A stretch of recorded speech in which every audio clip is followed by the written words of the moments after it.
Hello, everybody, and welcome to episode 101 of Pucking Around Podcast. This is our trade deadline special. The trade deadline is only a few days away, so we'll break down who we think is available, who might go where, who's selling, who's buying. We'll talk about that. We also had a firing this week. Not really a big surprise. Some of Unfortunately, Alex is no longer with us. No, I'm just kidding. exactly. One of us was waiting for this to come a long time ago, but it finally happened. And and earlier today we got a trade. It's starting. The market's starting to pick up. So with me to discuss all this on right above me, we got Matt Norton. Matt, how's it going, buddy? What's going on? Not much, Matt. And there to the top right, I guess, is Rick Seligman. What's up, Rick? Not much. How's it going, everybody? I don't know why I'm asking that because I can't see what they say. They can't answer you, Rick. I know. You go expect. Answer Rick in the comments, everybody. Tell him how you're doing. That's all right? it. I hear from Rick every last one of you. He's very curious, so answer him in the comments. All right, yeah. So let's kick this off. Actually, we'll start with the firing first. Jim Hiller let go by the Los Angeles Kings. Yeah, look, the Kings have been in a bit of a downward spiral, though, like even especially right before the Olympic break and continuing out of the break, and they finally did it. They did it. They fired him. I guess a little last ditch effort to maybe salvage the season. But Matt, man, what do you think about this? Yeah, I mean, I think, like I said, I think it'd been coming for a while. Obviously they just brought in Panarin, so I don't think the Kings are in a position to, kind of keep being kind of in the middle ground. I think they knew acquiring Panarin, they needed to make a change elsewhere to stay competitive. They're still in the race out west, so I mean, I think it makes sense. I think it was a long time coming. Oh yeah. And look, at the end of the day, they still have like a fighting chance. Like they're not completely out of it. Like they're 62. They're 3 points really pretty much out of a playoff spot. And Seattle, I'm not totally sold on Seattle being a playoff team. So, and they only got to jump San Jose, who's at 62 also. So who knows, man? They got a chance. Rick, what do you think, buddy? But that's if you, after firing this incompetent kind of coach, right? If you hired a good coach to finish the season, I would think that would be the smart move. But I don't see why they fired the guy just to hire DJ Smith as an interim. Yeah, well, look, I don't get that. He was an assistant on the bench. But yeah, no, like, look, at least DJ Smith has some experience there with Ottawa. Like, maybe it wasn't the greatest. Okay. I mean, he wasn't a great coach. I'm just saying, like, if you're going to do that with, trying to get to the playoffs, right, with whatever 20 odd games to go, right? Bring in a guy that is going to give you more than the new coach bump. Sorry, I can't speak today. Right? Bring in a guy that is going to do. I mean, maybe DJ Smith will do a good job, and I'll be like, I'll say, okay, I was wrong, but I don't know. When I saw who it was, it's like, well, then why did they do that? I don't get it. Honestly, I get why they fired the coach. I do, but anyway, that's all I got to say. I know the words didn't come out of my mouth very well. I know what, like, no, but honestly, I get your point. Like, DJ Smith wasn't like the perfect fit, I guess you could say, in Ottawa. But then again, like, look, he was a highly touted assistant coach before he got that job in Ottawa.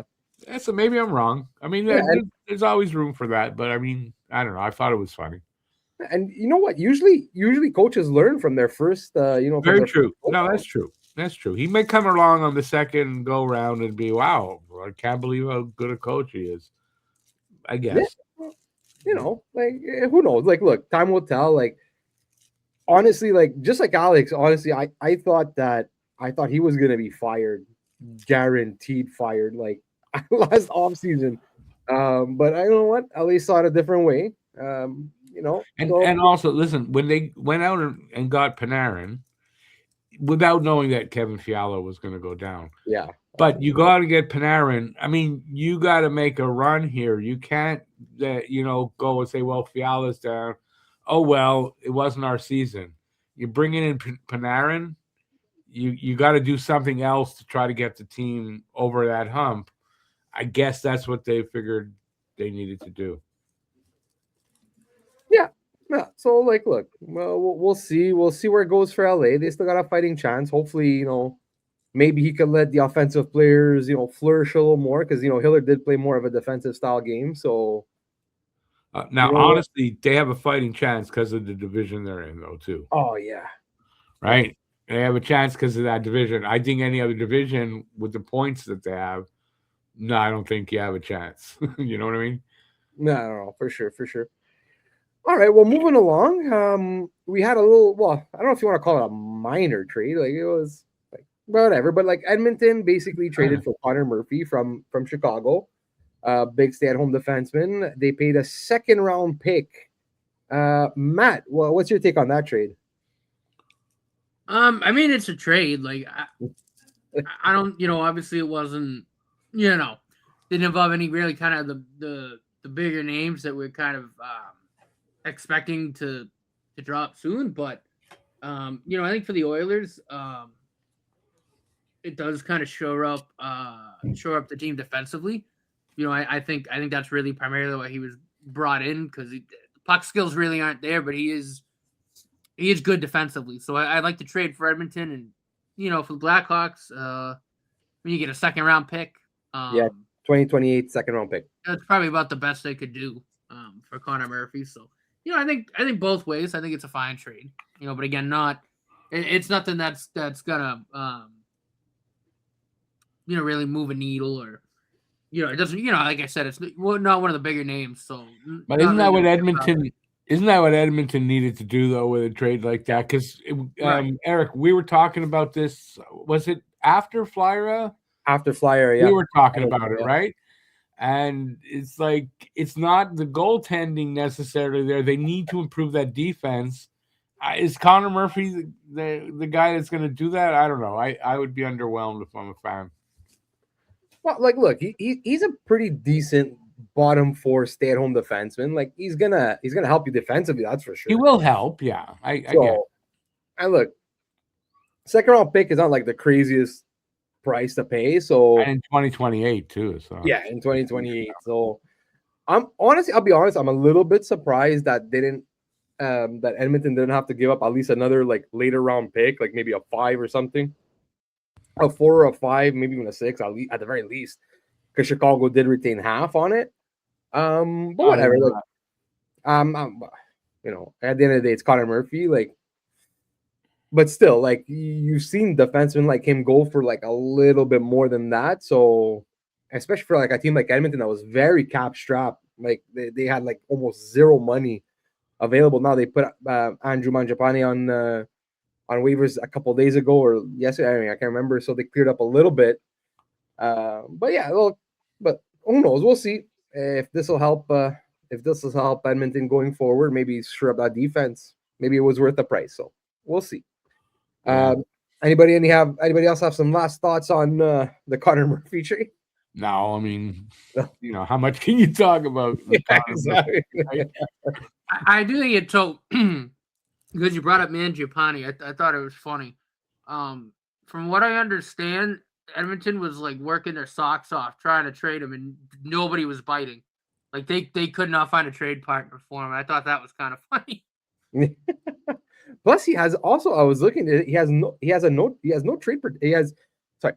trade protection. I think he has like a full no trade. I think this year. It's something crazy like that. But like even still, like nobody was biting on him. Like no one was really even circling around. Okay, him. I thought it was the funniest thing ever because they were like trying hard. When you say no one, how many teams was like on his list? So it might not be that many teams. No, but I'm just saying, like that didn't even matter. Like no one was even engaged. Like from what I understand, even engaged Edmonton to like even try to trade for him. Like there was like no one's interested. I think that's why they ended up just waiving him because they were like, Yeah. they were just like, all right, nothing's happening. And that happens. We got to free up the space. It could also be that teams didn't want to make a move for a guy like that when there's a lot of better, like other guys 100%. out there that they might be able to get, and maybe on trade deadline day, teams might circle around and take a look at him. You never know, but yeah, but at the same time, right? Like he was on waivers, so like you'd think if someone was interested in him, they would have grabbed him then. True. You would think. You know what I mean? Yeah, true. But look, I'm looking at it now. He has a full no trade, and also I'd heard also that like teams actually were willing to take him on, but they wanted Edmonton to pay them to take that contract. A sweetener. Well, sounds like the kind of guy you would have had. If no one's interested, then they're kind of saying, but you got to give us something. If I guess they weren't willing to give anything, so he has a $3.6 million cap hit. Okay, it's not astronomical, it's not huge, but he has an extra year on it, and he has 14 points in 52 games. Yeah, so like,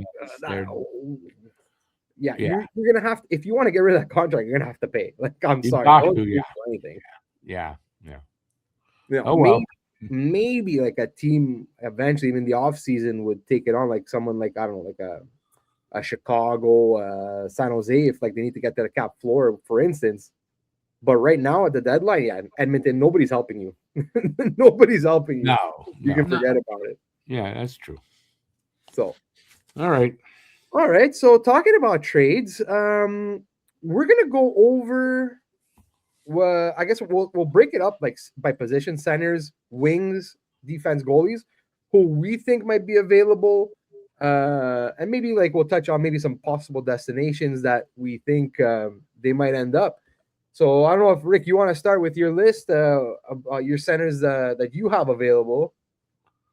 Wow, we can work off this, but I mean, we can work off it. Let's go for it. I found a basic list with whatever the top. I don't know how many, 30. So I just broke them down into center, D, and all like that. So these were the top centers I felt anyway that were on that list. Okay, so like, I guess we'll start with Robert Thomas, right? Yeah, we're gonna list them up, but we'll just list them: Robert Thomas, Elias Pettersson, Ryan O'Reilly, Nazem Kadri, Vincent Trocheck, and Shane Wright. Now there were a couple other centers there, but I mean, these were the top. I think this is a good list. I mean, these are kind of the big top names ones that are out there right now. You could add, I think, Braden Shen. I ran out of room so I didn't add him, but Braden Shen could be added in there. Yeah. I have like on my list, and I'd like to add him in there too. And I think I don't know if if he's actually available. I heard rumors that like he might not be, but he's a UFA. But Charlie Coyle is having an insanely good season. He's having a good season for Charlie Coyle, 42 points in 57 games. So he wasn't on the list that I saw, so I don't know if that means anything or not. Doesn't really, but yeah, he wasn't on. Yeah, he's definitely a good center. You kind of think Columbus might want to keep him, don't you? You know? Well, that's the thing. I think Columbus, just like a couple other teams that I'll talk about them later, but like they're kind of in that like I want to say like no man's land where it's like, true. Should they be buyers? Should they be sellers? Like they're kind of like they're still in the hunt for a playoff spot. They got like a few UFAs that they could move. They could get some assets, but at the same time, you're like, yeah, but we kind of need them if we have to make a push. So you're kind of in that mushy middle where it's like, ugh. Yeah, when we get to the buyers sellers, there are teams. I didn't put Columbus there, but you make a good point. But there are teams that are in between, and I listed some that I thought were like kind of in. Are they sellers? Are they buyers? I don't know. Yeah. Well, so you know what? I'll put it up to you two, Matt and Rick, since you guys, your teams are probably going to be buyers. So if there is a center like on this list, right? Yeah. Who would be your number one choice? For me, I mean, I think it'd be crazy not to say Robert Thomas. Yeah, right. Like, okay, like that, Robert entering his prime. Wait. I get what you're saying. Like talent wise, yeah, but realistically, what's the price you're going to pay? That's Well, the right, issue with that. and And that you're was gonna my create. next point. Like the problem is you'd have to give up both legs, both arms, the king's ransom, and the kitchen sink. Well, I saw like 3 of your roster players and 2, like a first and a second. I was like, I don't know. That's too much. Besides, now you got two number 1 centers. Does that create a problem? Well, it was never a problem for Pittsburgh. True. That's true. Anyway, I don't think. I mean, there's a big rumor out there today, though, from a bullshit site saying Habs are really in on Robert Thomas. I don't see it. Mm. I mean, No. I know they've kind of talked with St. Louis, and yeah, I mean the price is just too high. But I'm also not going to say that they're totally out because I have heard and read from good sources that depending on the package maybe, but again the price is so high right now. It's really more of a waiting game to see if Doug Armstrong drops that price.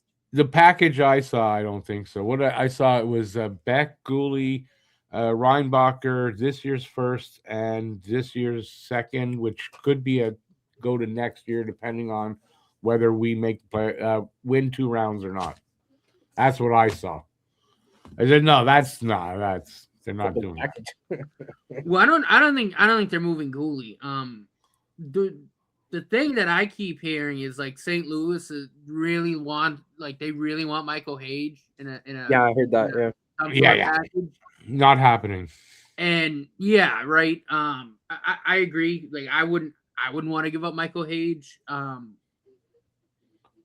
But at the same time, to play devil's advocate, like if you think about the type of player Robert Thomas you'd be getting back, it's like. Then would you even need Robert? Would you even need Hage at that point? Well, okay, here's my argument. Like devil's advocate, right? Like here's that's my argument. Think about. Like here's my argument. Yes, I think he's going to be a really, really damn good NHL player. And here's my argument for that. Hughes has come out, and Gordon and Hughes said they're going to make a team that is not just good for a few years, but they want to be contenders for like 10 years or more, right? Robert Thomas is 26. Michael Hage is how old? 19? 21? 20? 20 or 21, right? He's like that. He's just in the World Junior, so he's got to be 20, like 19, 20, yeah. And his potential is the same as what Thomas is, basically, right? But he's not ready. No, I get it. But so what? Neither are the Habs really ready to make that push for a guy like Thomas this year. I don't think this is a year you make a push for a guy like that, personally. Not when you have a guy like Hage, who is 5 years younger, gives you that extended contention time. I don't know. For me, I don't think they do this. No, look, I get it, and it's a good argument. Again, what I will say to kind of play devil's advocate though is Robert Thomas is signed to. I think he's got like another 6 or 7 years at $8.1 million. So at the same time, 5 more years, it's a good contract. I'm not saying no. I just don't think for us. That's all. No, like I honestly think it's one of those things where you really could. I mean, you can make genuinely really good arguments either way. Like I think you really can, and it just comes down to like. Price. Really what comes down to what it would cost them. If they can get him for what would you go, wow, they got him for that? I agree. 100% you go and get him. But if it creates holes at different spots on your team and maybe even in the organization for the future, I don't know. I don't like it. No, true. But at the same time, I guess, yeah, I think it all depends on also how many actual roster players would take. Yeah. Because like again, if we're talking about Montreal, like you guys are so young already on defense, and you guys are all there already. You guys are super young at forward, but like a lot of your guys are already there, and you got a couple of guys in Europe that are still coming. So it's like you could like a Reinbacher becomes expendable, like a Michael Hage becomes expendable. So right. No, you're exactly right. And I think, like, for me, if Reinbacher would be part of a package to get Robert Thomas, like, I would be okay with that. Like, I think Hage is really who I'm stuck on in a potential package because I really like Michael Hage. I love his story. He's the one that I'm stuck on it. But if it takes something like a Reinbacher, I mean, Kapanen would probably have to go the other way. As long as it's it might have been Kapanen in there. It might have Like been if it's like a Cooley, Reinbacher, a Kapanen, maybe 2 firsts. Yeah. Like I don't think I'd say no. I don't. Yeah, I wouldn't say no to that either. I heard that St. Louis though wants. That's why I think it's going to be. It would have to be Hage over Kapanen. Yeah, I heard that St. Louis wants a center, like a younger center than Thomas, that they feel is at least up to Thomas's. Yeah, like could be up to Thomas's standards, basically. Yeah. Eventually. So that's why, like a lot of the names you're hearing floating around, like let's say from like Detroit, I hear like a lot is like Nate Danielson, like. Or like guys like that, basically guys that have potential to be like first line centers. Now, whether they'll be as good as Thomas or not, but they want somebody that's clearly closer to that than not. So that's why I think if Montreal does have to make a package for him, I think it's gonna have to be Hage that's involved. I think this is kind of the question. If acquiring Thomas, if they feel that gets them to the Stanley Cup final, I guess you do it.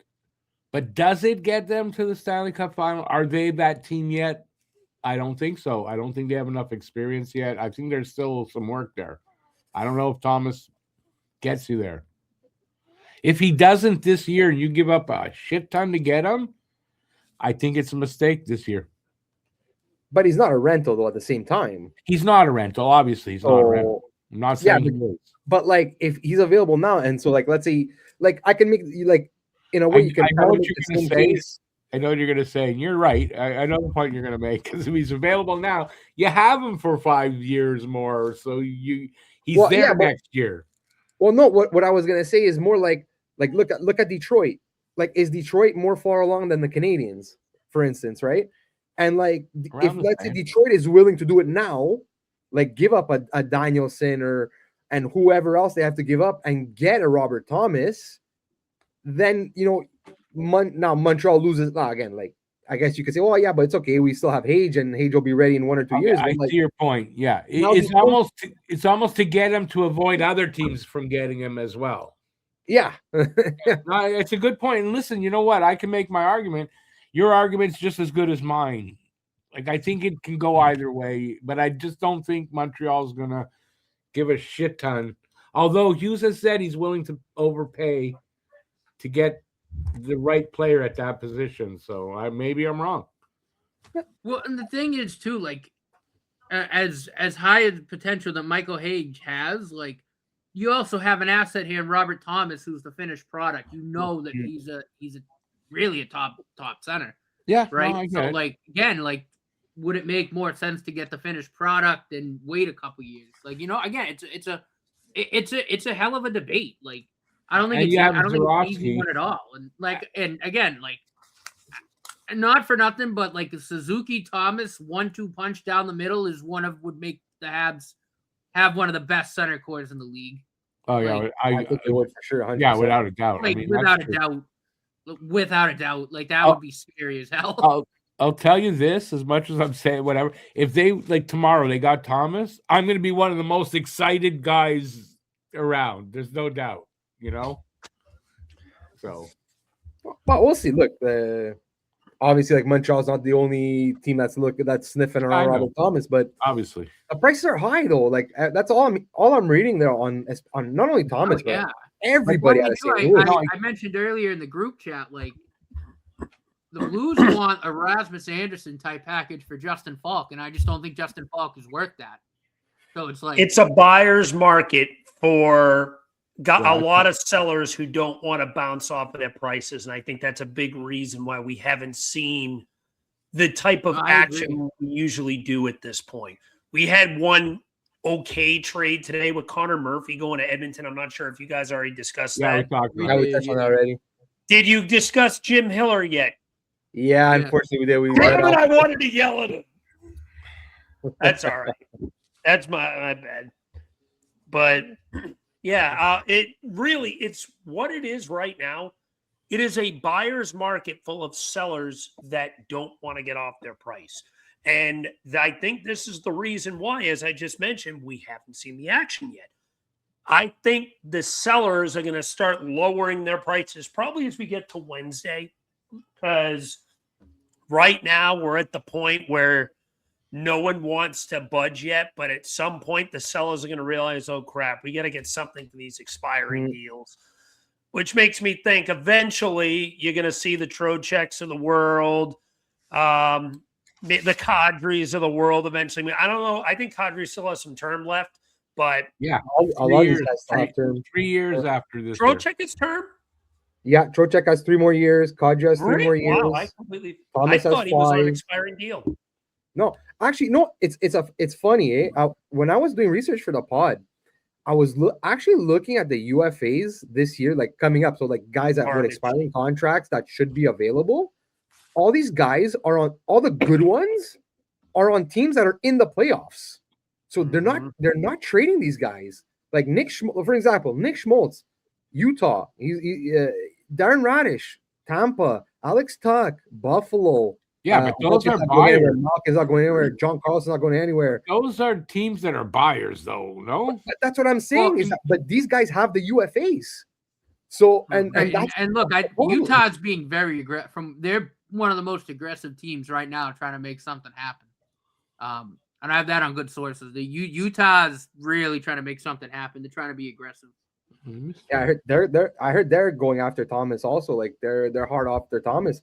And you know what? Utah has at least 2 really good. They're in on him. They're in on Tyler Myers too, from what I understand. Yeah. Utah, I expect to make at least one splash before this is all said and done for sure. Yeah.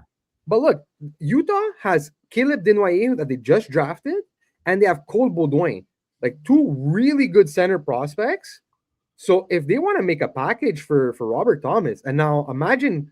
You say Suzuki and Thomas 1-2. How about Logan Cooley and Robert Thomas 1-2? No, you're exactly right. Like I think, I think if either of those 2 teams can get Robert Thomas, they'd instantly have like the best 1-2 punch down the middle. And it's what's going to keep like a top 3 1-2 punch down the middle. Like it'd be crazy. And by the way, that's what's going to keep the price for Thomas high, right? Is because there's a lot of suitors. Yeah, a lot of suitors, and it's a 1C that doesn't become available that often. Right. So his price is going to remain high. Nobody's going to get Thomas lightly. Yeah, I mean, rarely, if ever, too. I mean, you could probably count on one hand the amount of times like a 1C at this age, at this cap hit, becomes available in a trade. You know what I mean? Like it's it just doesn't happen. I think Eichel was the last one, right? Yeah, like Eichel. Right. That's because he wanted to get out of Buffalo quicker than Rick Tocchet should get fired. But yeah, unless I wouldn't consider Thomas Hertl like an equivalent to Robert Thomas. I think I find Hurdle's more of a 2C. So, but yeah, no, Eichel's probably the last one. And then who was before Eichel? Like it's super rare. So it's hard. You'd have to really think about that. I can't remember the last time a 1C has been moved. Now you really put it in perspective. Like, yeah, I think Hurdle's probably I agree. Eichel's the last one that comes to mind for me. Yeah. Eichel's the last true 1C that was available. Yeah. Eichel. Yeah. But so we talked about Robert Thomas. Who's another guy? Like, I expect, honestly, Vincent Trocheck out of this list right here. I think Vinny Trocheck's going to be the first center off the board. Him to the Wild just seems like a match made in heaven. He's got a few of his buddies from the U.S. team there. Bill Guerin knows him. It's a center needy team. Vincent Trocheck to the Wild just feels like a match made in heaven. I'd be very shocked if that doesn't end up being the team he ends up on. And they've got some guys they can deal. What do they have to trade for him, though? Well, I think they still have the first round pick, and they have a half decent prospect pool. I'd have to look at their. I'm blanking. I'm Where's Trocheck playing? Where's Trocheck playing? He's in the Rangers. Ranger. Oh yeah, he's going. He's the defenseman that they got last year, David Jiricek. Yeah, Jiricek. I remember him. That was Columbus's failed project. No. So they could do something like that, like a first year check, another prospect. Mm-hmm. Like they have the pieces. At the end of the day, I think it just comes down to Trocheck and I think where he wants to go. Because I know he said that he doesn't want to go out west. No, right? And it's like Minnesota's Minnesota's kind of probably right the in the line. middle. So it's like, how out west really is that? You know what I mean? But no, Yeah. I like Minnesota for Trocheck a lot. I think again, I agree with Alex. I think that's a perfect match. I just think it makes the most sense. Yeah. But again, right? Like, how is that too far out west? I mean, I don't think it should be, but anyway, I do think Vinny Trocheck's probably the first center that comes off of this board via trade. I think he's just about out the door. I think the Rangers do have some offers on the table for him. So again, kind of like Tyler Myers, it's just really up to where he wants to go. Yeah, if you're a contending team that needs center help, you're looking at a Trocheck. What about Carolina? I almost added KK to this. He has been talked about. It's I have taken on my surprise trade list, but he's not a top center. I don't think moving him. I couldn't put him on a top center list. Like, I think Carolina's probably like bigger game hunting, but man, they've been looking for a 2C for years, man. You're not getting big game with KK though. You know who would be great to trade right now? Christian Dvorak. Oh, wait, that's right. We extended him to 5 years. Darn. I know that's kind of a pain in the ass now. Look, because you could probably get a good haul for him now with the season. I guarantee you they would have got a first for him. Guarantee. With the season he's having a career year. No. Literally just scored now as we're talking. Literally just scored now. We got to keep him, Alex. He scores. We got to keep him. No, but in all seriousness, I know that the noise has been a little more quiet on him lately, but I'd keep an eye on Shane Wright. I definitely would keep an eye on Shane Wright once Trocheck has moved. I agree with Nordy. I do think he's going to be the first center off the board. And teams might pivot if they think Thomas is too high to a guy like Shane Wright, who's kind of more of a project, who knows that they have something they can crack in this kid, but he's not going to probably live up to where he was drafted, unfortunately. But they know that there's still some more talent. I kind of look at him kind of like what Capo Caco was with the Rangers. He got moved over to Seattle. And I won't say he's revitalized his career, but he's been better. He's been better with the Rangers. So, yeah, because like honestly, yeah, I think like again, Trocheck I see getting moved. Of the rest of this list, like honestly, O'Reilly, when it comes to the Predators, I don't think they're gonna move anybody. I really don't. I think they're they're in another position, right? Sort of kind of like Columbus, where they're in sort of kind of like no man's land because they're only like 3 points out. Yeah. So it's like, do you really want to move him when you're this close to a playoff spot? Like, if you believe that you can make the playoffs, right? Like, no, you don't. And he wants to stay. Apparently, he doesn't want to go anywhere. Yeah. He does want to stay. I know. So like whoever, I forget who the interim GM is now because Trout's retired, but I do know that. They will still kind of talk to him and ask him basically like where he wants to go. So in a way, he does still kind of have trade protection. But yeah, I think we're there in the standings right now. I don't think they're going to move him. No, I do think they believe that they can make a playoff push. And they've sort of alluded to that as well. So. Yeah, no, exactly. Honestly, I don't think he's going anywhere. Nazem Kadri too, man. Like at $7 million with 3 more years at his age. Apparently, a certain team in the Central Division cleared up $8 million in a certain trade last week. Apparently, Kadri has said he's willing to go. He wants to go to Montreal. That's a place he wants to go. But with Kadri, would Colorado want to spend that? I know they just freed up the money, as you mentioned, Nordy, with Gerard, but. Don't they already have their 2 centers in McKinnon and Nelson? Would you want Kadri as your 3C, or would you rather go for other pressing needs? I feel like they could use another good scoring winger personally, but that's a lot of money also for your 3C. Yeah, it's a lot of money. A lot of money to take Kadri on the wing. But my gut feeling is still Colorado. That's just where the smoke is right now. You played there before. That Gerard trade, it's just been kind of.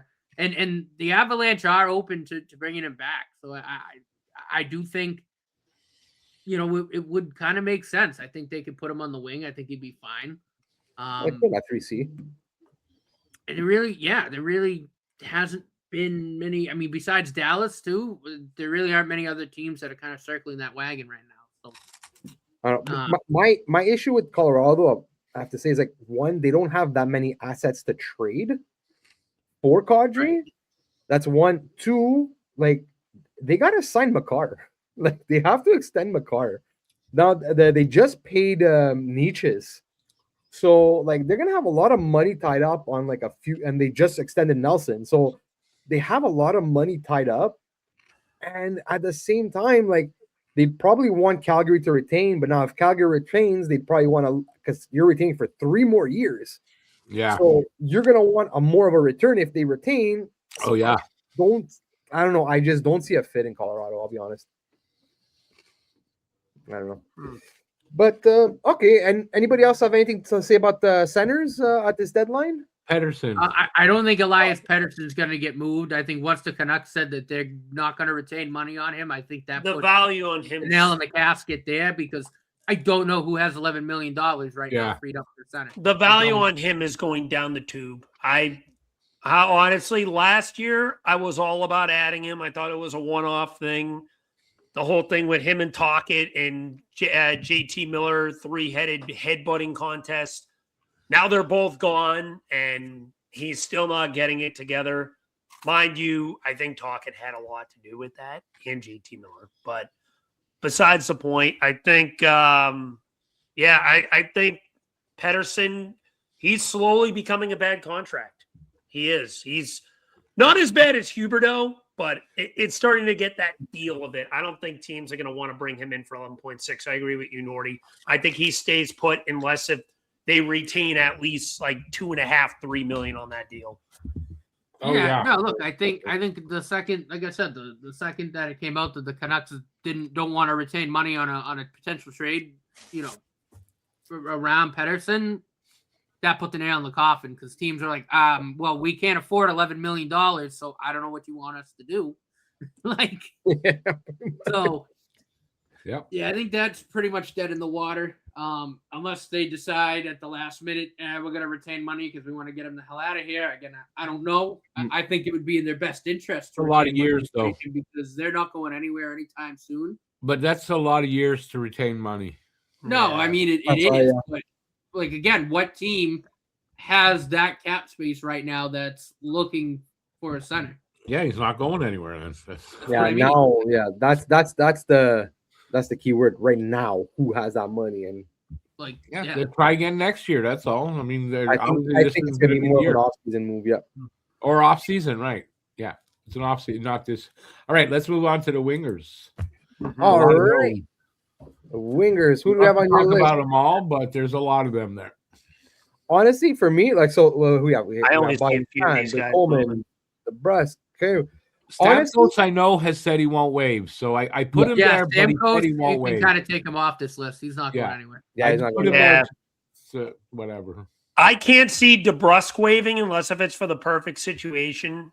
I think he has some trade protection. So yeah, I don't know who has trade protection here. By the way, I don't know that. A lot. Mangiapane just got put on waivers too, didn't he? Yeah. We talked about it earlier because. The Oilers were like working their socks off trying to move him, and no teams were biting on him. Yeah, we talked about it already. They couldn't get a deal with anybody, so that's why. Me and Eric were talking about this on Flyer yesterday. You want to talk about a team fucked in cap? I mentioned to him that the Oilers as a potential Ristolainen suitor, and then I looked at their cap space, and I'm like, oh, maybe not. That's why they probably. What could they get? So they got Connor Murphy. Yeah, that's all they were able to do. Yeah, that's all they could afford. Oh my god! I don't think there's a worse cap situation in the league than the Oilers right now. Oh man! No, but honestly, for me, the one name here that really sticks out, Bobby McMann. I'm glad we're starting with McMahon because I agree with you. I actually like Bobby McMahon a lot.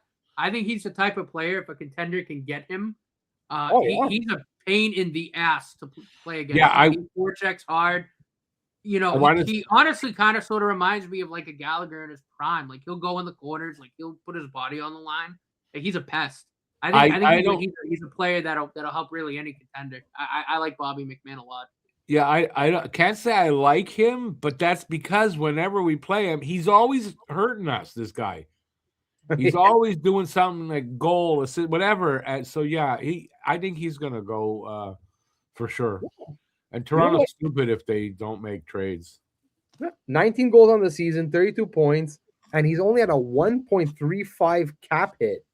Like that's nothing. And that's what I mean. Like, he's a really solid player that any contender would love to have. Because on a better team, he's gonna win pucks. He's not bad defensively. I mean, I know the Leafs suck defensively, but he's really not that bad.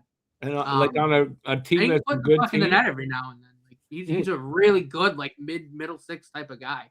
If Toronto's smart, because I don't know, is Toronto going to be a seller or a buyer? They need to be sellers. I don't even think they know. I'm going to be honest. I don't even think that Toronto knows what I know. So I'm saying, so we don't know if they're going to, but if they're smart, they do. They trade guys like that and start rebuilding. But that's Toronto, and I hope they don't because I like when they're bad. I agree there. You know, we've talked about Nashville, and they're probably not going to be moving many players. But if there is one guy I could see them moving, it's Michael Bunting. I feel like there's something to be there. Not here though. Winger. Huh? You have him. You can keep him. No, I'm not taking him. We have 8 billion wingers to begin with. I'm just saying in general, I could see Nashville moving Bunting. It's a team that, you know, a lot of their core guys don't want to move. Obviously, O'Reilly and Stammer, we've talked about, both unlikely to move. Philip Forsberg feels like a lifer there. Yeah. So then you go down to the secondary guys, and Michael Bunting appears right on this list. He just signed with them. I feel like he could be a guy that could fetch them something. 13 goals, 18 assists this year, 31 total points. I think they could get something for Michael Bunting, in all honesty. He could fetch a decent second-round pick or a B-plus prospect. So keep an eye on him for sure. Yeah, but like we were talking previously, like before you came on, like Nashville to me strikes me as one of those teams where I don't think they're gonna move anybody. I think they're just gonna stand pat and ride the wave. I think they're gonna, you know, that they're right there. They're close to a playoff spot.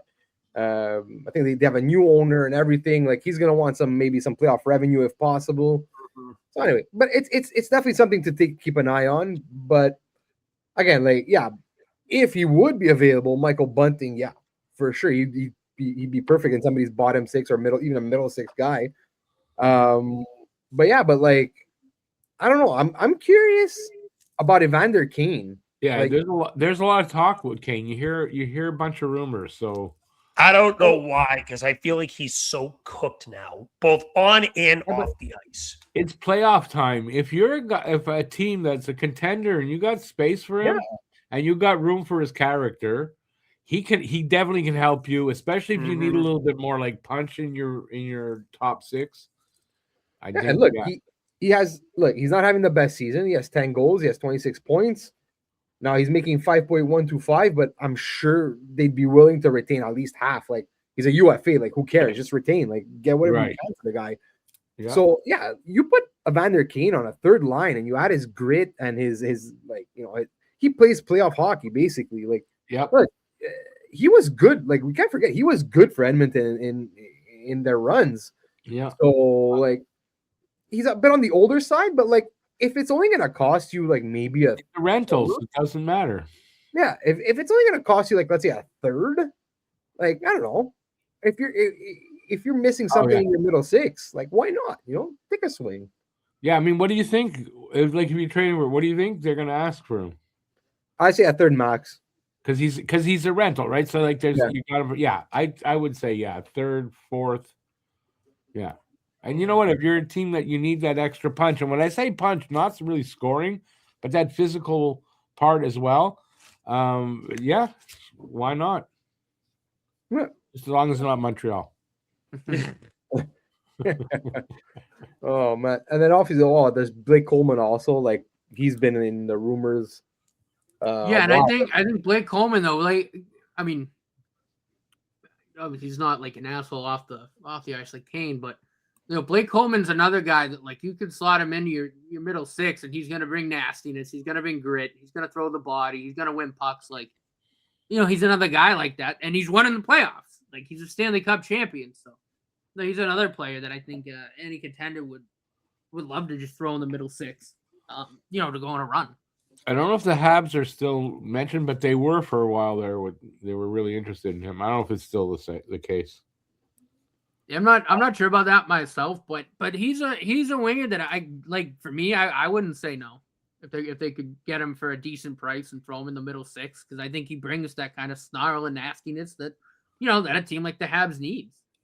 You know what I mean? And I think his contract's only one other year after this. Mm-hmm. So.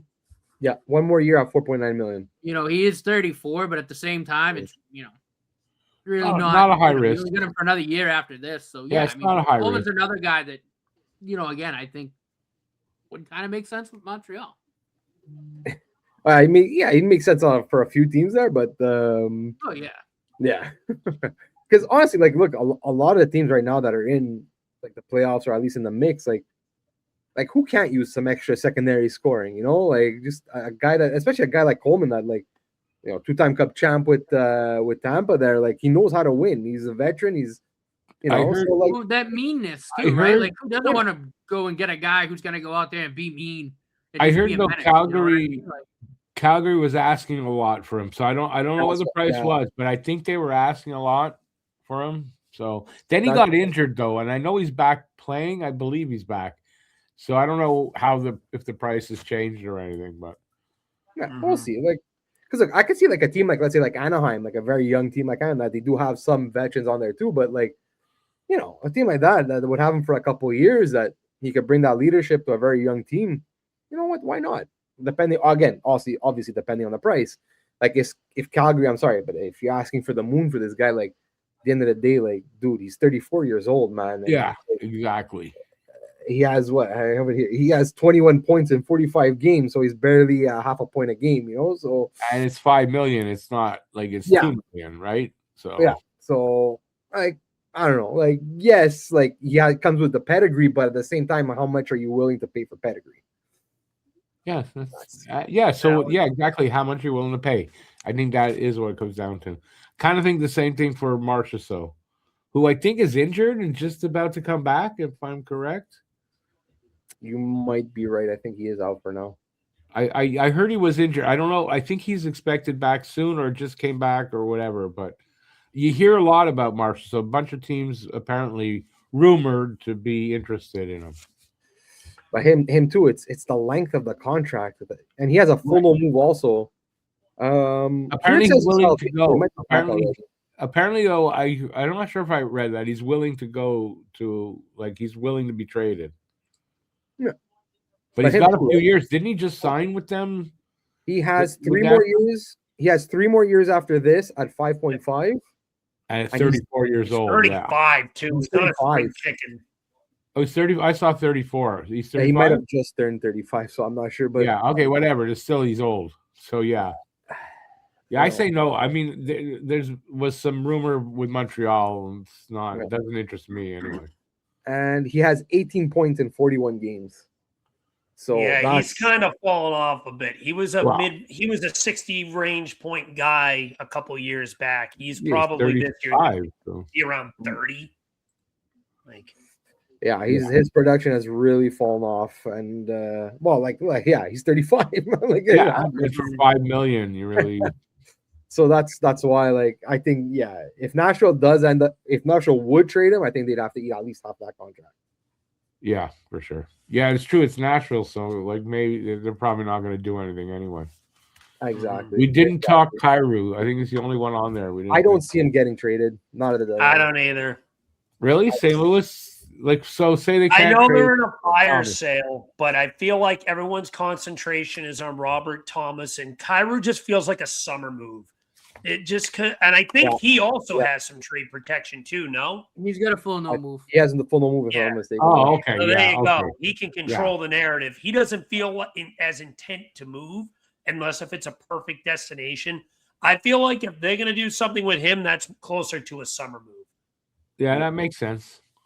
And That like, makes The sense. problem, though, again, with Kyrie and with the Blues is the price is too high anyway. Like, I know Boston, was trying to make a pitch for him, and it's just, again, the price was too high, so they kind of just, Well, the kind of Habs let too, that be. right?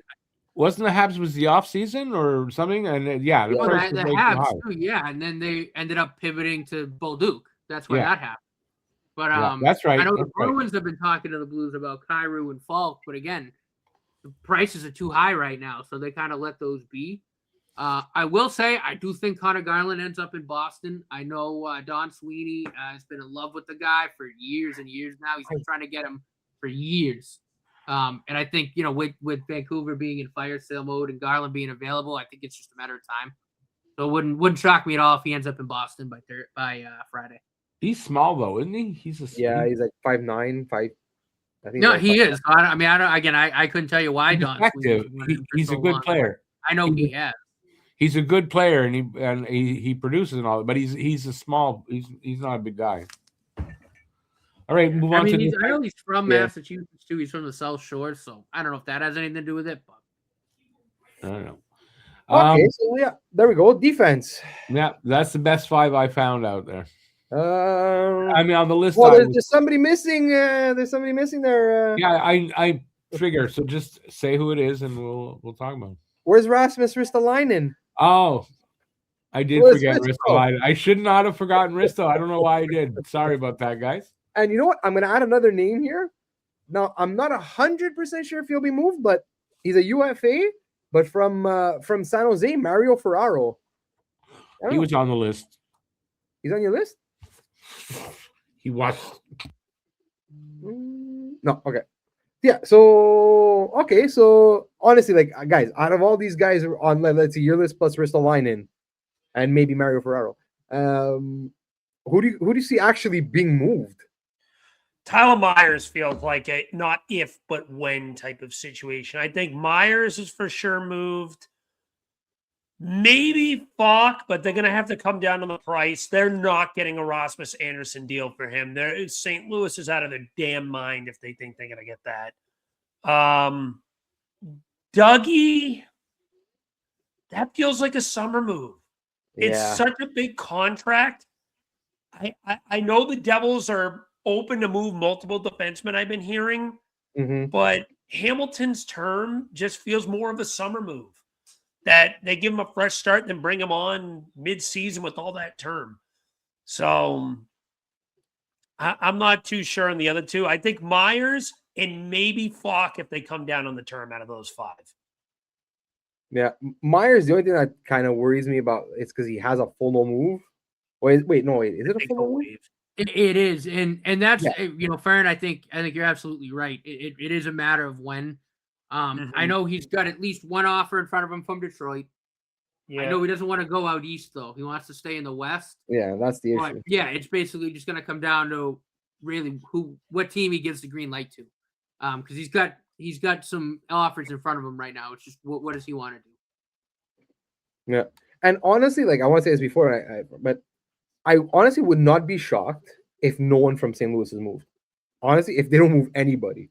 Because, like Alex was saying, like the prices like that he's asking for are just astronomical. Like, I get look, Justin Falk is probably the best point producing defenseman. That's unless Dougie Hamilton is actually moved.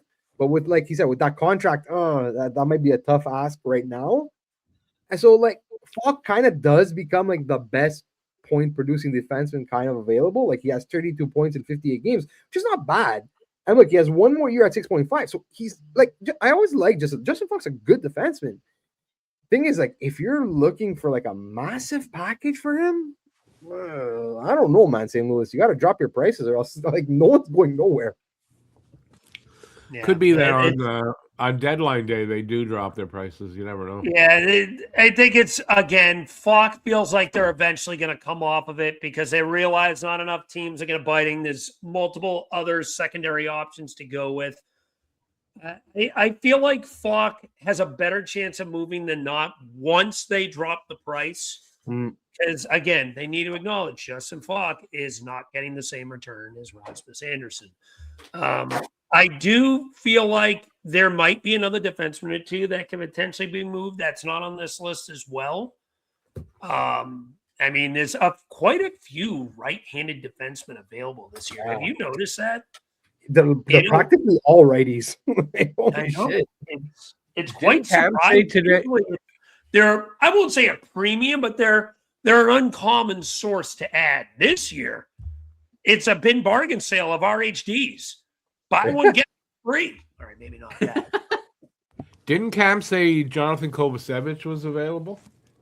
I believe so. There was a report. I wouldn't mind if Habs picked him. that they were mentioning that might be on the move as well. I wouldn't mind getting him. I on Nemec too. Like this, there's been a back and forth with that team that has been just so weird that I don't know if it's just they can't get it to work or he's just not producing.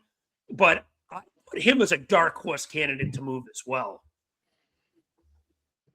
Yeah, but again, a lot of the Devils guys, though, they feel like that they should be more like all off-season moves. Like, why would you even rush to trade a Simon Nemec? Unless the team starts overpaying a little bit, obviously. Oh yeah. If someone offers you the moon for the guy, yeah, for sure. But like, I don't know. Like maybe like you'd probably have, well, it's not like he's making much money still. I think if I'm not mistaken, still it's entry level. So, but like, I don't know. But then again, I don't know. I'm kind of, and I'm in my head, I'm contradicting myself. So I'm like, like I guess any team would be, even if you're not if you're a non-playoff team at this point, like, and Nemec is available, I think you still strike anyway. So we'll see. But anybody else have anything to say about the defenseman? Well, I do want to ask Rick a question. Do you put Jamey Alexiak up there because of what I told you? Well, he was on the list. Partially, I put him up there. Yeah, so just to touch on Alexiak for a second, I do know the Habs kind of inquired on him a little bit, and it kind of makes sense because he's a giant, and the Habs do need some size, and he brings size and grit. He's 6'7", 250 pounds, big boy. And I heard his name out there a little bit, and I was like, it wouldn't be a bad depth add to the back end, Rick. Like that. And that's why I texted you about it. Yeah.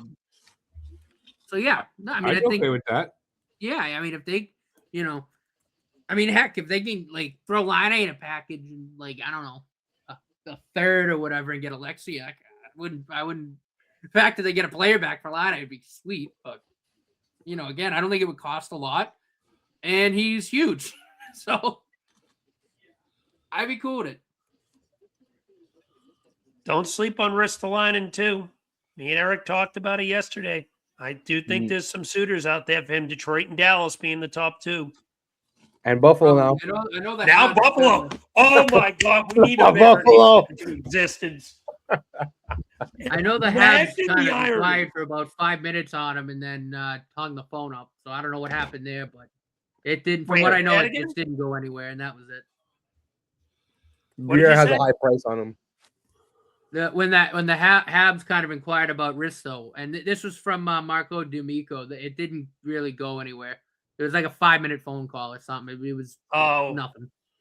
I know Kent Hughes likes to get a good deal for him, and Danny doesn't move off of his prices. I have a weird feeling those two will not be making many business deals in the future, just because they're kind of two polar opposite type of GMs.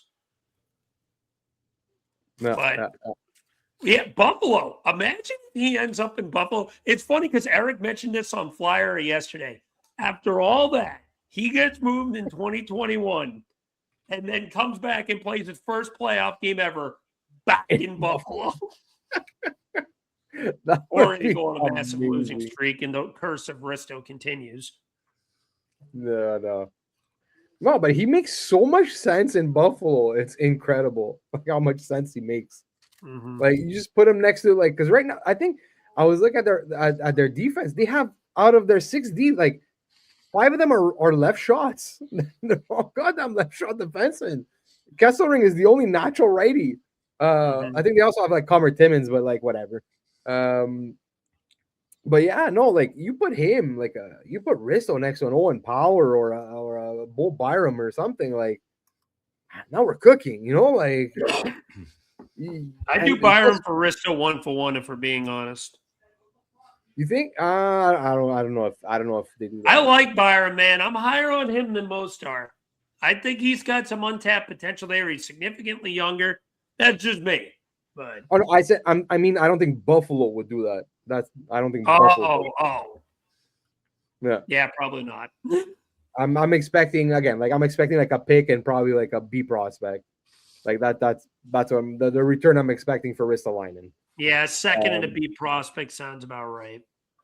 But the only thing, like I think I mentioned it to you, is like the only thing I can see is a bigger package would be like a Risto and a Tippett, let's say, to Buffalo, and then we get like a Consta Salenius, a pick, and like something else. You know, like you make it a bigger package, and then, but or else, no, I don't.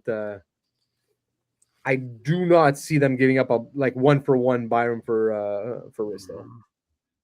But we'll see. We'll see. Like we said, also like Dallas, I think it makes a lot of sense. Also for Risto with all the Finnish guys that they got there, so he joins the Finnish Mafia, and that's it. We're Finnish Mafia. Oh my God! And we're gonna talk.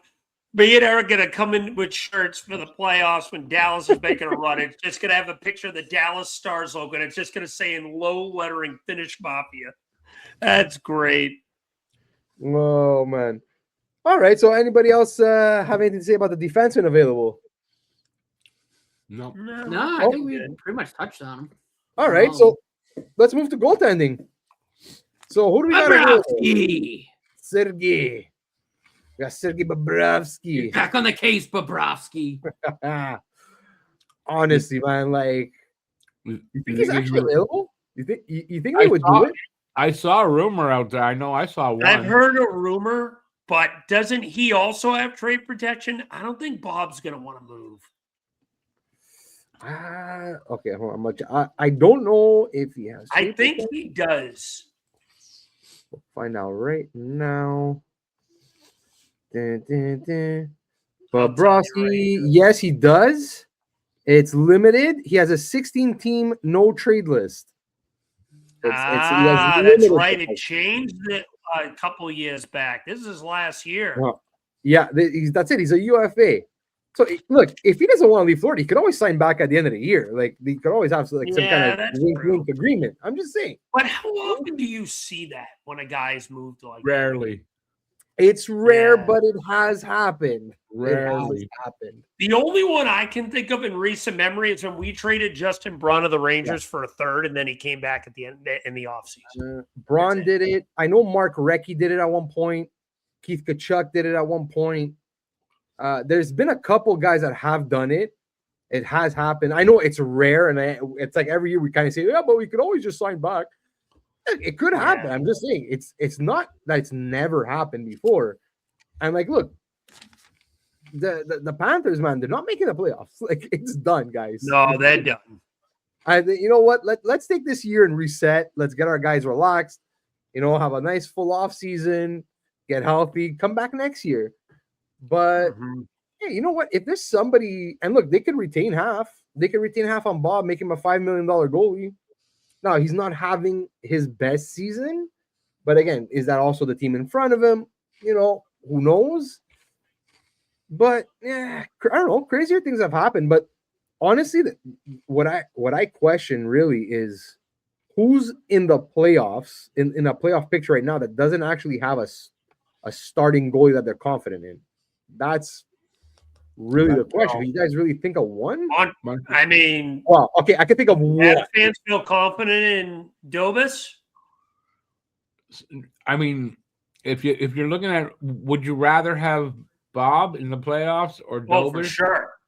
I'd feel a little more confident with Bob. He's got the experience. Yeah, I'm not saying there's rumors of him coming here, but I mean, there's definitely rumors of us making a goalie deal.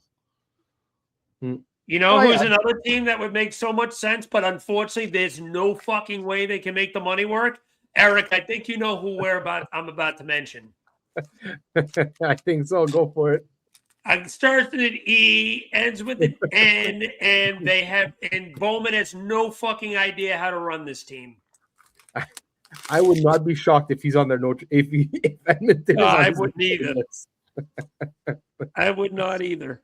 I mean, I'm trying to look through the teams. I don't think it's like- Edmonton's in the market for a goalie anymore But either. with From what money? They have so from many. what I fucking understand, they're not- they're- NCs and NTCs. Unless They they just do added like, Murphy now. you know what though? Their Hold on. projected cap right now is negative $2 million.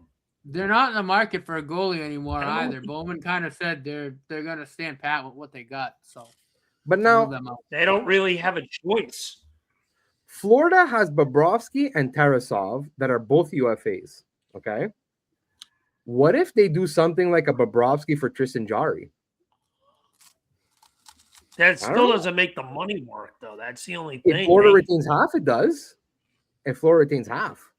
yeah, I Jarry's at guess. 5 point something. if But I'm do not you think mistaken. Florida's going to take Jari when they feel like they're going to be able to compete again next year when they get Barkov back and they re-add? I mean, and to Chuck's probably close to 100%. Like, I don't know. Well, he would be like a replacement. Like, because like I said, like Tarasov and Bob are both UFA, so they have 0 goalies signed for next year that are like NHL caliber goalies. So Yeah, do you take a chance on a Tristan Jarry who has put up good numbers in Pittsburgh? He honestly, if you look at Jarry's numbers, he put up just like one really bad year in Pittsburgh. So Mhm. it's like, do you take a chance on a Tristan Jarry and say, well, like he's young, you know, maybe we go with Jarry and then either get like another, get like a 1B in the off season, maybe like with a UFA goalie, possibly. You know, it could work. It could work. I'm just saying it's an option. It's a possibility. Yeah, I'll say this: if the Panthers are going to do that big of a favor, Edmonton's probably going to have to give up their first round pick. If they're going to do that level of a solid for them. Oh yeah, I don't think it would be 1 for 1. I don't think it would be 1 for 1. Yeah, I don't know. It just feels like there's too many stones that you'd have to flip to make that work. But you know, craziest shits happen. Who knows? But yeah, Bob, outside of Edmonton, like in Montreal, I mean, Minnesota's trying to trade a goalie, so not them. Mm-hmm. Dallas is Ottinger. Yeah. Vegas is Vegas could be maybe maybe Vegas. because Hart's hurt. Anaheim is Schmid has been possible. Hill has been So the Grubauer has been better this year, a lot better actually. I mean, Buffalo's got Ukko-Pekka Luukkonen. Detroit's got Gibson. Boston's got Gibson's Swayman. hurt. yeah, but they also have Cam Talbot. Gibson got hurt today. Yeah, he had to leave the game. Yeah, I did not know that. yeah, you gotta have him. Did they update on the severity? Yeah, but Nor they did also they have update Cam on the Talbot. severity? So I don't know. I just know he had to leave the game. That could be something interesting to watch. If he's out for a significant amount of time, if it's a lengthy injury, maybe Detroit. Maybe Detroit. I did hear Carolina. I did hear Carolina might be in the market for some goaltending help, which I feel like they'd be more of a backup, unless if they don't trust Bussy enough. Oh, I heard it's more because Kochekov's been battling injury all year. Plus, they're not 100% apparently not sold on the other Anderson's health either. So they might be looking to upgrade in goal. Yeah. So. I mean, I could see that. Like, But that's I could see probably Carolina, it. yeah, I could see Carolina going more after like a Jesper Wallstedt, more like younger to tandem, let's say, with a Bussy for like the next couple of years. No, that's that. He's ours. No, he's ours. We need him, please. Wallstedt, Vladar next year. If only. No, actually, you know what? There's another guy. You don't have him on the list, but I think would be perfect for the Flyers next year. But Alex Nedeljkovic. Oh, I Like, actually liked him in Pittsburgh. I Yeah. actually liked him in Pittsburgh. I thought he played pretty. He played pretty decent there. He's on He's a what, good- Vancouver now? No, he's with the Sharks. The Sharks. I'm sorry. Yeah, I knew and he look, got traded, but I didn't remember which specific team he went to. But yeah, I mean, I'm yeah, actually like, I don't mind that. I don't yeah, mind that at all. I mean, there's not many guys I would say are worse than Sam Urson. So him and look, his whopping 859 save percentage. Hey, it's gone up recently. and look, he's 30 years old. He's rocking a 902 this year with the Sharks. So like if you can tandem, let's say Vladar and Nedeljkovic for the next couple of years, like if you sign, let's say Nedeljkovic to a 2-year deal and it won't cost you much, like he's making 2.5 this year. So even if he gets a little bit of a raise, let's say 2.8, like okay. So if you can rock Vladar and Nedeljkovic for a couple of years, man, that's not bad until somebody's ready to come up. You could talk me into that. You can talk me into that for sure. If you asked me last year, would I take Anthony Stolarz? Yes, I would. You ask me now, probably not. Not with his contract. And you know what? I got into a Twitter argument with somebody from Toronto because I called Anthony Stolarz a stupid contract. But like, come on, like he's 32 years old. You gave him a 4-year extension to a goalie that cannot stay healthy, and guess what? He didn't fucking stay healthy this year. And now, and I was arguing with this guy, this Toronto fan, like, no, we're gonna get great value for him. I'm like, what are you smoking, buddy? Like, no, you're not. Leaf fans are a special breed sometimes. They say some stuff that we can only laugh at. Like, oh, come on, man. You signed him to a 4-year contract and he's not even in year 1 yet. Like, come on. Like, you're not. No, I'm sorry, you're not. Did anybody ever claim that the Toronto Maple Leafs were a well-run organization? Brad Trevling is terrible. And Dubas is friggin' making dirt into fucking pie out in Pittsburgh, which pisses me off. I never thought Dubas was Jesus Christ. Dubas was a bad GM. He wasn't the primary. Obviously, he kind of put himself in a corner with the contracts right before COVID. But at the same time, again, like no one saw COVID. No one saw that coming. Yeah. Other than that, though, I don't think he's a bad GM. I think again the problem in Toronto, which was Shanahan, was upper management. Like Kyle Dubas was handcuffed; they wouldn't let him do anything. And still living the same thing. I don't know, but at the same time, like I just don't even think Toronto knows what they want to do right now. So I mean, who knows? And actually, that's actually a perfect segue right there into our next topic. There, buyers and sellers. Toronto, you mentioned, like guys, like Toronto, like I think you have them in between, but I'm sorry, they have to be sellers this year, right? Like, come on, they have to be sellers. 100%. I mean, if the organization was smart, they would have already said they were sellers and they'd be trying to make deals. But again, I don't even, and it even sounds like from like the big reporters, it sounds like Toronto doesn't even know what the hell they want to do. So it's just a mess over there. I mean, it really is. Yeah, because like, look, like we mentioned before, I think they have probably one of the best winger options out there in Bobby McMahon. But man, they got some actually. I think a good asset for Bobby McMahon. But like then I heard they want to sign him. I'm like, come on, like what are you doing? Yeah, they got McMahon, Scott Lawton, like whatever, like who knows what they could get for him. But I think I got something decent. Like Troy Stetcher had after being on waivers, man, this guy rejuvenated his career this year with maybe they can get like something half decent for him. And like you've heard, like Ekman Larson has been in the rumor mill a little bit.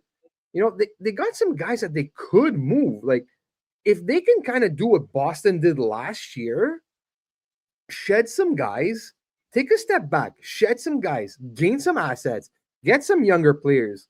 Get some guys that can play behind your stars, some younger players that can be behind your stars, and then reassess in the offseason, but yeah, no, Toronto for me, like they have to be sellers. They have to.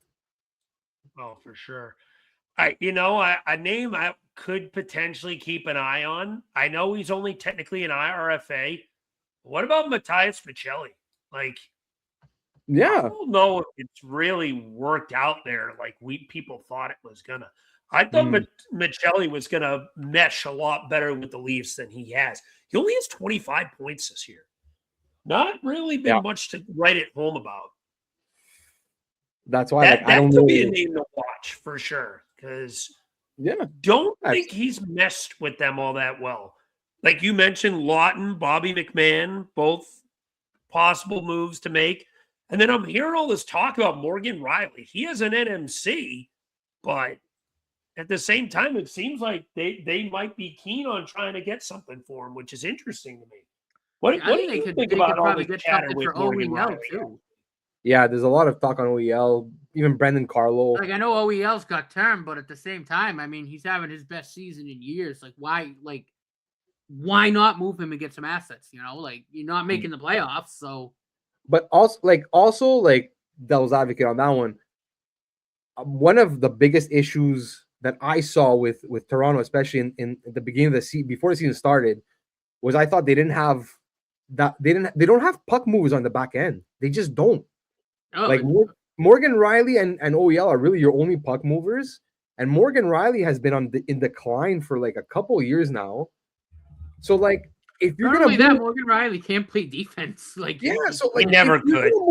If you're gonna move these guys, and now they're trying to move him, as I just mentioned. Earlier on, he was okay, like he was playable. Now he's like unplayable on the back end. So if you get rid of your actual puck movers, who are you gonna who do you have back there? You just have a bunch of defensive defensemen. Like, I'm sorry, somebody has to move the puck out of your back end. I don't know. There was one of those weird teams. I don't know. Yeah, I feel like this talk with Morgan Riley, them trying to move him with his NMC. Does anyone else find this weird that this is suddenly materializing out of nowhere? Like, he has so much term left. Who's going to take him unless it's for another bad contract? Yeah, but it's a few years that his name has been in the rumor mill, but I don't know. I always found Morgan Riley just overrated in general. So anyway, and especially the way he's not making a fuck ton of money. He is at 7.5. It's not terrible, but even at that cap, his play has not really been up to that, I guess. I don't know. He does have 32 points, but I don't know. I think that's a tough contract to sell, especially at his age with the amount of term. That's going to be a hard sell for anybody. But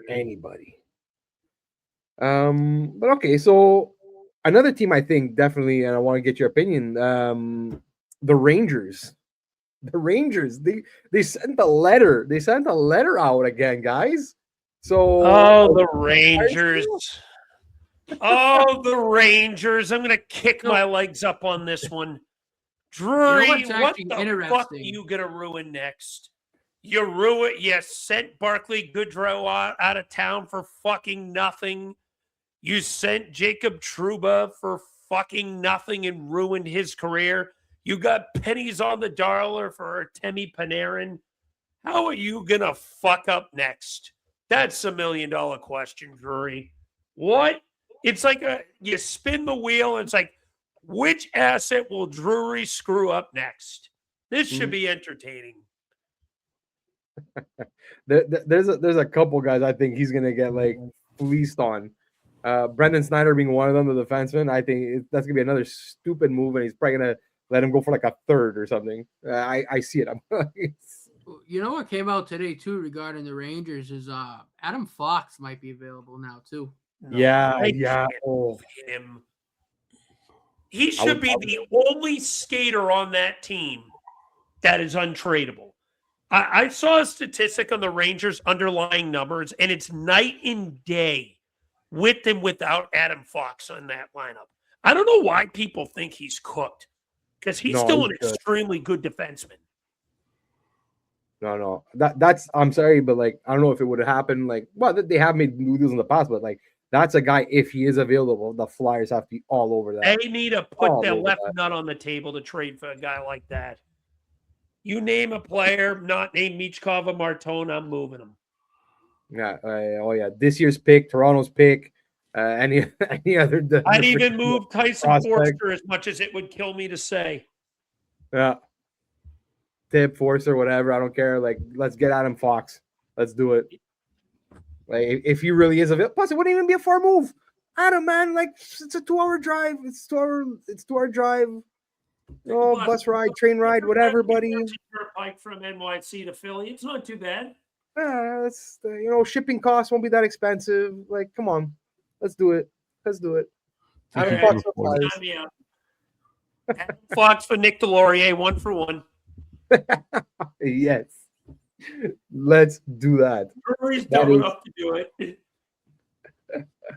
All right, let's talk about interesting teams. But Right? Rangers aren't interesting. Rangers are fucking interesting. Well, okay, but kind of went through them. Boston are buyers or sellers? Dead right in the middle. Boston I agree with buyers. I think they're I'm going to say slight soft buyers. buyers. Yeah, They're slight buyers, but I could see them move a guy like Arvidsson, or it was one of the guy that was on the market in their forward core that I could potentially. I know Andrew Peak and Matt Patra are on the trade block. Well, Patra's more of a prospect, but Lowry is another guy I've heard that could potentially be moved too. Like this, they're taking calls on a few of their guys, but they're looking to improve at the same time. So I don't think that in between is all that off. I think they're looking to add and potentially sell at the same time.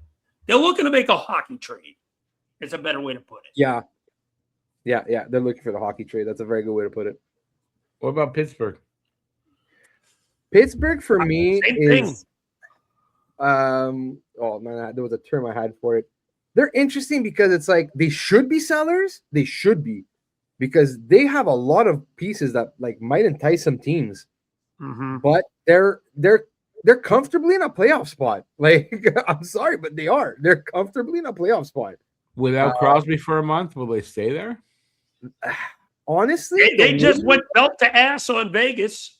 So yeah, but Vegas has been really struggling though. So I need to see Pittsburgh lose a game bad in regulation, because they're 2-1 since the break. I keep thinking they're going to implode, but 5 out of a possible 6 points. They play Boston tomorrow, funny enough. So that'll be an interesting game to watch for sure. Because look, Washington is 6 points behind, so they could theoretically catch them in the division. But I don't know. Like, Washington is probably the one team that can kind of scare me, that can maybe kick them out. But then again, there's still a wild card. I forgot them on the list, by the way. If you notice, Washington, I don't know what happened. In between, just put them there. Yeah, I swear I should have put them. Yeah, because you also have like Columbus, but they're at 66 points. I put them in sellers, but they probably should be in between. I also noticed I didn't know how to spell Ottawa. Yeah, Columbus and Ottawa are that's pretty interesting spelling for Ottawa. I just thought I wasn't Ottawa.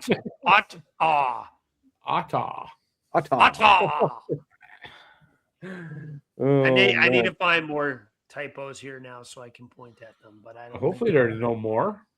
Jesus. No, but like going back to Pittsburgh, just quick, like that's it. Pittsburgh for me, Seattle, Columbus. These are teams that like actually have some good assets that like teams I think would actually really want, but they're stuck in that like that spot where it's like they got to make a decision. You have like, are we selling? Are we buying? Are we gonna like keep our own guys to be like our own, let's say, rentals?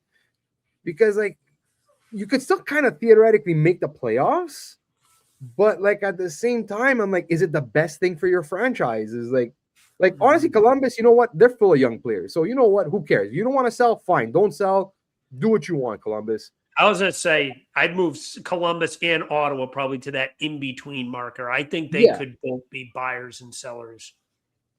But again, like Pitt's right now, like I said, kind of comfortably in the playoff spot. So I think they're just going to stand pat, maybe make a slight buy. Like if they could get something for like a third or a fourth round pick, just to like add a little something like along the edges.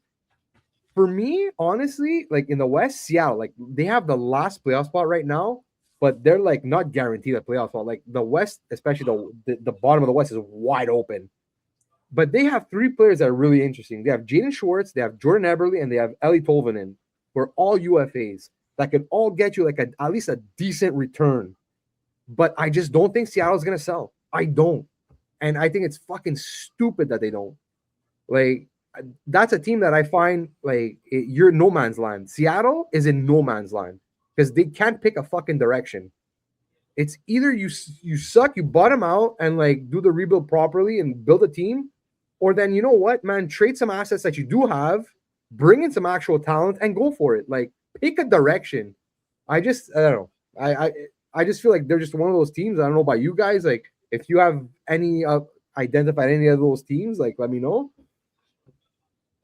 Yeah, I think Seattle is just the curse of Ron Francis. That team just loves being mid. They're the epitome of mid. They don't want to suck. They don't want to be good. They're just there. They're just mid. They need to just. I agree 100%. I think you hit the hammer on the nail. They need to pick a direction. Realistically, they need to sell, if you ask me. But they're the definition of mid. Exactly. They should be selling. But anyway. Okay, so like we got some sellers. Sorry, Rick? Winnipeg. Oh yeah, but what does Winnipeg have to sell? What does Winnipeg have to sell? What do you mean? They got a lot of old guys there. Shouldn't they move out some of their older guys? Yeah, but all their old. I think they have everybody has term. That's the problem there. Yeah, no, I get it. I'm just yeah. I think the three biggest sellers in this market are Vancouver, St. Louis, and Calgary. Those are the three teams you're going to probably be hearing the most off in terms of selling. Vancouver and St. Louis look like they're open for business. Calgary, I don't know why, but sounds a little more hesitant, but they do have some names that are available on the board. Kadri, Uyghur. I've even heard Morgan Frost's name get dangled a little bit today. Yeah, so, I heard that today. Renee, don't tell Bill Meltzer that. Love the guy, but man, he needs to chill with Morgan Frost. But yeah, those are the three teams I think are the most likely to sell. Biggest buyers? Yeah, Rangers, I think, yeah. I think Buffalo is going to be significant buyers. They're finally going to make the playoffs, it looks like, or should.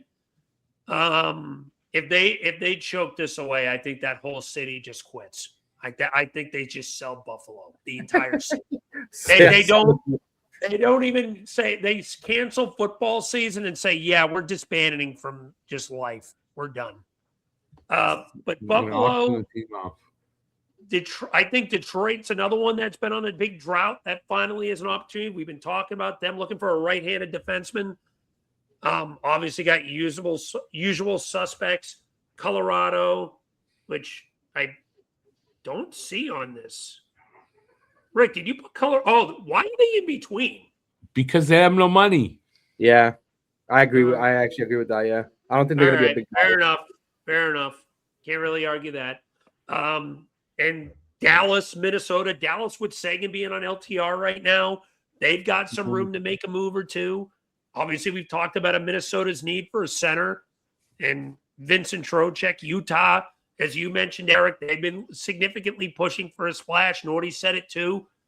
So, to be fair, Rick, if we're putting Colorado in between, I think we need to put Edmonton in between too. I was just going to say that because Edmonton's got no money either. Can't do anything. Just I figured they need to improve, so I put them there. Yeah, but they're the same spot as Colorado. They don't got. No, you're right. They're even worse in Colorado. You're 100% right. So. No, yeah, that's my significant buyers and sellers. And I think we already touched on Pittsburgh and Boston a little bit to begin with. Those are the big in-between teams, I think. Seattle, too, for whatever reason.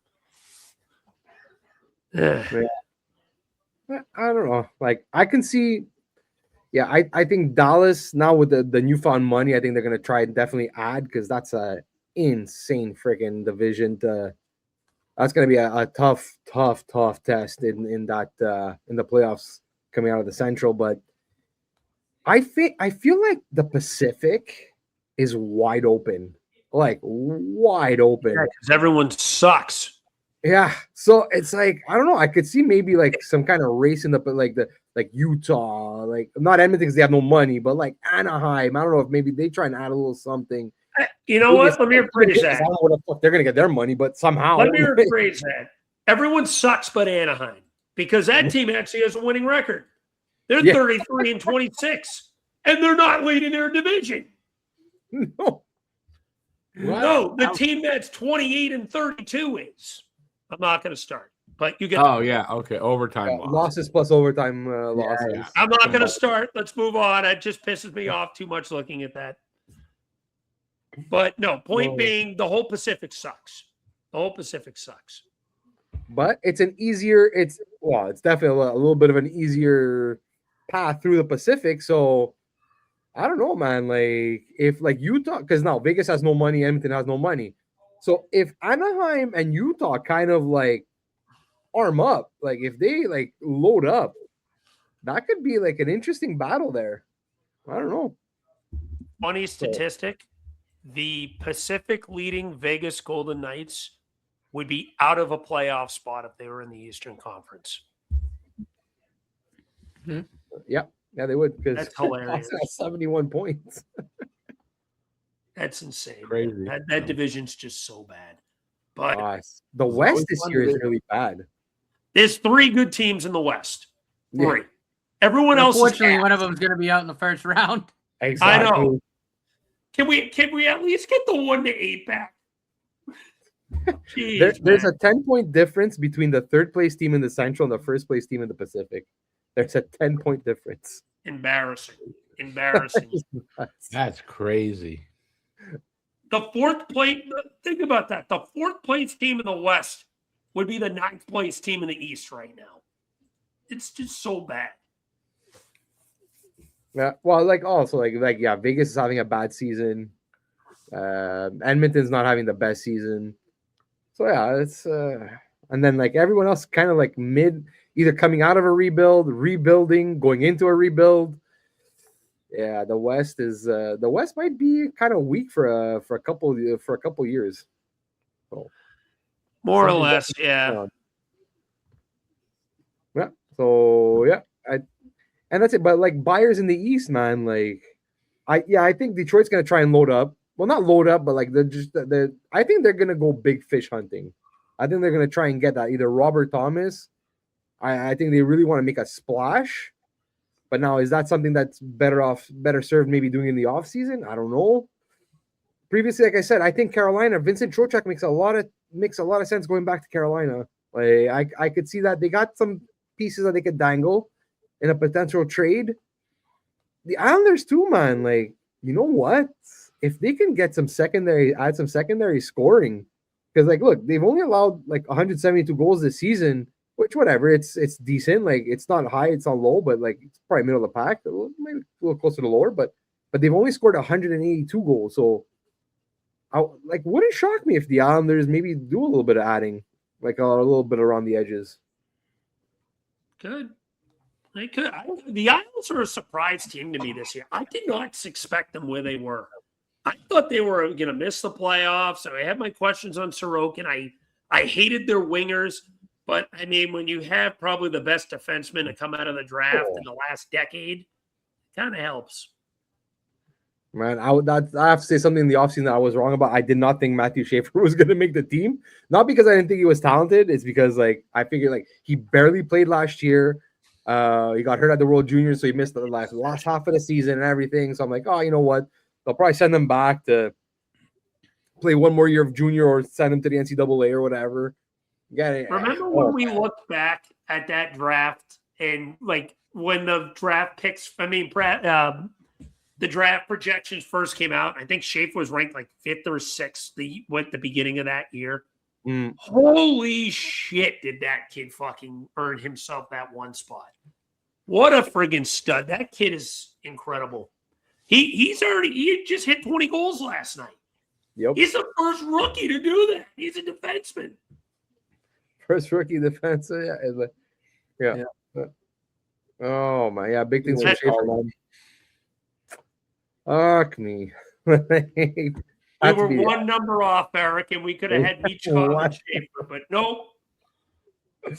One number off. Yeah. I remember that stupid ping pong balls. Damn it. Oh man. All right. Does anybody else have anything with buyers and sellers? No, No. Just took care of we everything. talked it out. Yeah. I think we pretty much touched. Actually, I don't know if one last thing before we go off. Anybody have like one? Do you have like maybe like a surprise, like a guy that you think out of nowhere that might move? Like you didn't see it coming. Like who was it? Like remember it was Thomas Hurdle? Yeah. I never forget. I called that the year it happened. That was my bold prediction trade of the year, and I fucking nailed it. And Cam was as quiet as a mouse. He couldn't believe it.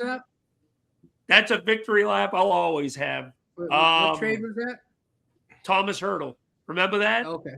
2 years ago? Oh, he was missing in the chats. He couldn't believe it. Now, if I had to pick a guy, I'm trying to think of a team that, I won't call this one out of nowhere, but he's kind of been under the radar lately. Braden Shen. I could see Braden Shen getting moved. He was talked about earlier in the year, and he's kind of disappeared a little bit. And all this talk on Robert Thomas, Shen's their actual 2C. He's up there in age, but I feel like he can still be productive. He's a former Cup winner. Keep an eye on Braden Shen. I'll say that. Okay. Anybody else? I can't think of anything. Well, okay. I'm going to say that we touched on him a little bit. I think this Carolina finally moves Kakaniemi. I think it's I was done. thinking about saying him too. Someone is going to bite on that contract. Someone's going to take a chance. And you know what? Fuck it. He's going to Montreal. Yeah. Rick couldn't even hear that, but he just heard that with disgust. He's not coming to Montreal. No, but like, you know what? Like, let's see Carolina does go after Vincent Trocheck, right? Like, if the Rangers really are doing like a slight rebuild, retool, why not take on Kakaniemi and take a chance? He's not making a huge amount of money. Like, if you could slot him in as your 2 or 3C, like give him some playing time. Like, who knows? I'm just saying. I think they finally move him. I think they're finally going to get out of that contract. Yeah. But all right, so I can't see anybody taking that. But anyway, that's me. Yeah. So that's all that's all for tonight. And everybody, thanks for listening. Thanks for supporting. Please like, follow, subscribe. Any little bit helps. Again, we do our best to produce as much content as we can. So hope you enjoy. So for Alex, for Matt, for Rick, for me, Eric, guys, have a great day, great night. Whenever you listen to, enjoy some great hockey, man. And the deadline's coming. Let's go. Let's do this. Oh, and one last thing, everyone, before we wrap things up, be sure to tune in Friday. We will be having our live trade deadline episode. Still haven't determined whether we're going to be on at 11 or 12 yet. Rick, have we made a time for that yet or no? Probably 11. Yeah, I'm down. Probably 11. I might be there 11 or 12. It'll be at the latest 12. I'll be there. But point being, we'll be going till about 4 p.m. up to the trade deadline, hour after to discuss trades and any other leaking in trades. And I'll be able to hit this quite a bit on that day.